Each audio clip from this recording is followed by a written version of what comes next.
Hi, wanna know how to connect AirPods to your Samsung Galaxy A14? So, as a first step, we would need to open settings on our phone and then go to this tab which is named Connections. Here, make sure that the Bluetooth is enabled, and if not, here we can enable it by clicking on this gray slider. As a next step, we would need to take the case with our earbuds inside. You can see them here. We would need to open the case and then take a look on the back side of the case.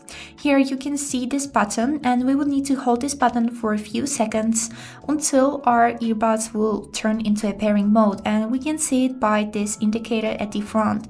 When it will turn white, that means that our earbuds are in the pairing mode. So let's hold this button for a few seconds. Now we can release our finger, and then we would need to click on the name of the Bluetooth tab, and here wait until our headphones will appear on this list with available devices.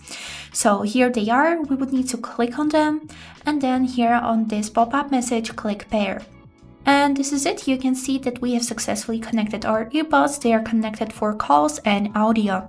I hope this video was helpful, and thank you for watching.